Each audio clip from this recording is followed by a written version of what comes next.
হাতি আর শিয়ালের গল্প।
শিয়াল ভাইয়া, আমাকে বাঁচাও।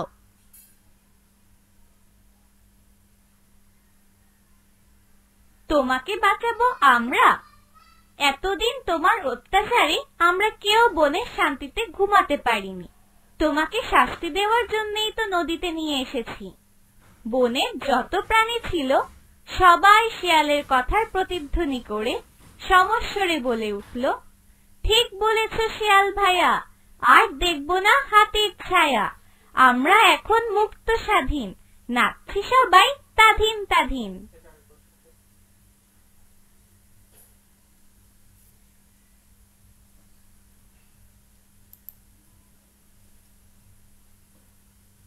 হাতি আর শিয়ালের গল্প। সে অনেক অনেক দিন আগের কথা। চারদিকে তখন কি সুন্দর সবুজ বন, ঝোপঝাড়, আর দিগন্তে ঝুঁকে পড়া নীল আকাশের ছোঁয়া। এরকম দিনগুলোতে মানুষেরা থাকতো লোকালয়ে আর পশুরা জঙ্গলে।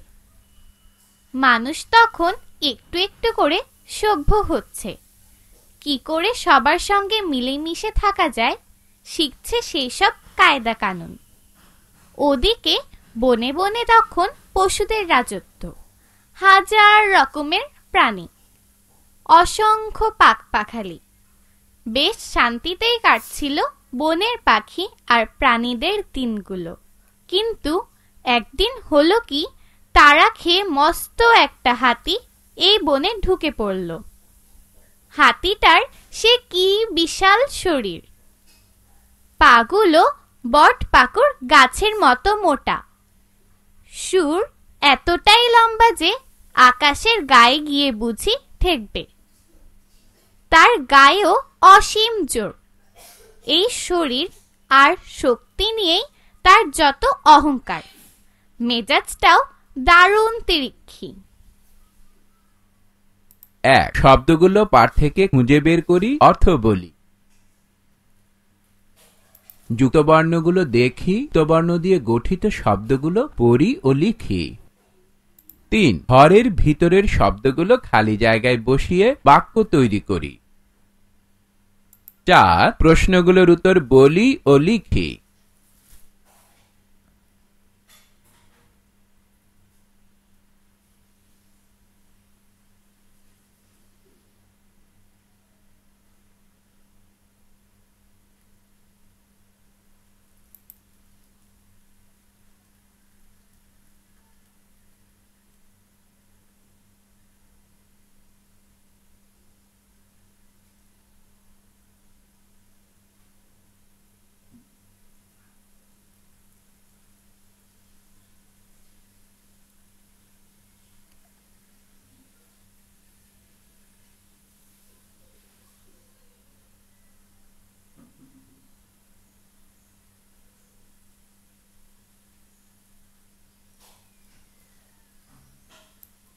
যেই না হাতিটার ওই বনে ঢোকা অমনি শুরু হয়ে গেল তোলপাড়।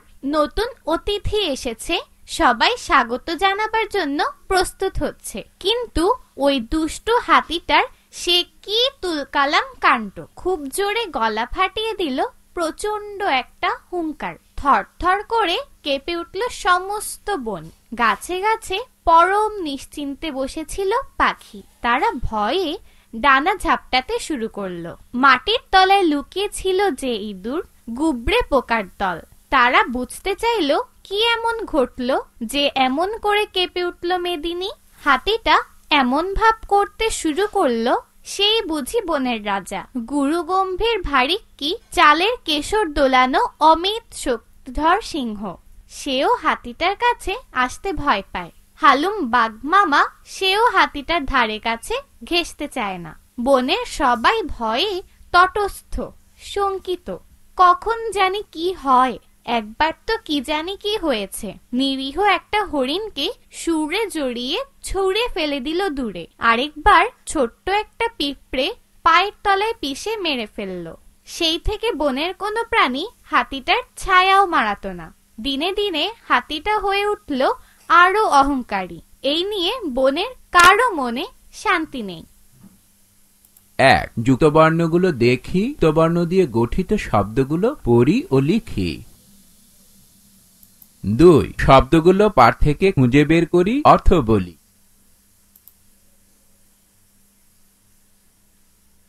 3.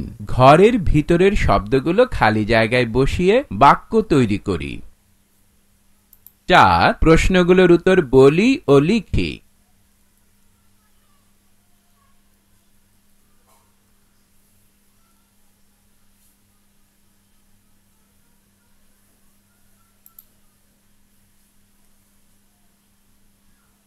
কিন্তু এভাবে কি দিন যায়? এক সন্ধ্যায় বনের সব প্রাণী এসে জড়ো হলো সিংহের গুহায়। এর একটা বিহিত চাই। সবার মুখে এক কথা। বাঘ, ভালুক, সিংহ, বানর, হরিণ, বন বিড়াল, শেয়াল সবাই সলা পরামর্শ করতে বসলো। শেষে সবাই মিলে শেয়ালের উপরেই ভার দিল। দিন আসে দিন যায়। একদিন শেয়াল ভয়ে ভয়ে হাজির হলো হাতির আস্তানায়। লেজ গুটিয়ে একটা সালাম দিল। বলল, আপনিই তো বনের সবচেয়ে শক্তিশালী প্রাণী, আপনি আমাদের রাজা। ওই দেখুন, নদীর ওপারে সবাই উদ্গ্রীব হয়ে বসে আছে। আপনাকে রাজা হিসেবে বরণ করে নিতে চায় সবাই। হাতি তো শিয়ালের কথা শুনে মহা খুশি। আচ্ছা চলো। নদীর পাড়ে এসে শিয়াল বলল, এই আমি নদীর সাঁতরে পার হচ্ছি, আপনিও আসুন। এই বলে শিয়াল নদীতে দিল ঝাঁপ। হাতি ভাবলো, পুচকে শিয়াল যদি নদী পার হতে পারে, আমি পারবো না কেন? সেও নদীতে নেমে পড়ল। 1. শব্দগুলো পাঠ থেকে খুঁজে বের করি, অর্থ বলি। বিপরীত শব্দ লিখি এবং তা দিয়ে একটি করে বাক্য লিখি। 3. প্রশ্নগুলোর উত্তর বলি ও লিখি।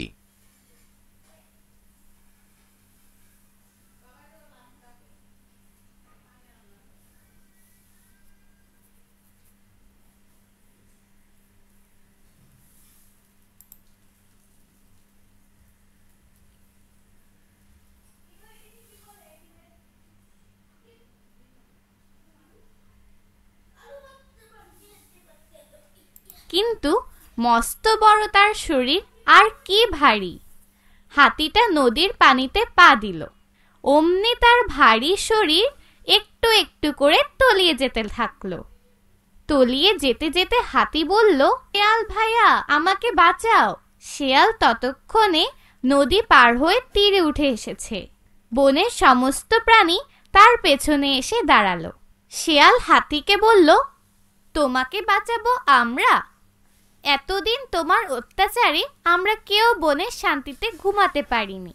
তোমাকে শাস্তি দেওয়ার জন্যই তো নদীতে নিয়ে এসেছি। বনের যত প্রাণী ছিল সবাই শেয়ালের কথার প্রতিধ্বনি করে সমস্বরে বলে উঠল, ঠিক বলেছ শেয়াল ভাইয়া, আর দেখব না হাতির ছায়া। আমরা এখন মুক্ত স্বাধীন, নাচছি সবাই তাধিন তাধিন। এক, যুক্তবর্ণগুলো দেখি, যুক্তবর্ণ দিয়ে গঠিত শব্দগুলো পড়ি ও লিখি। 2, শব্দগুলো পাঠ থেকে খুঁজে বের করি, অর্থ বলি। 3, প্রশ্নগুলোর উত্তর বলি ও লিখি।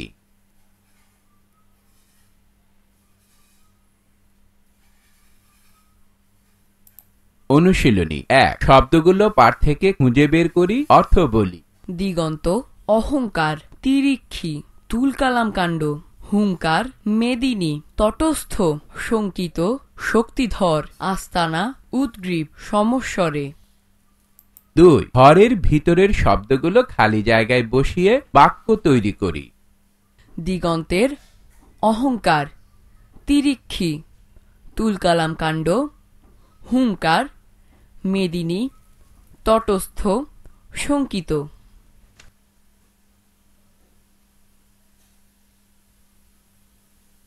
3, প্রশ্নগুলোর উত্তর বলি ও লিখি। ক, অমৃত শক্তিধর কাকে বলা হয়েছে? খ, বনের পশুদের ওপর অশান্তি নেমে আসার কারণ কি?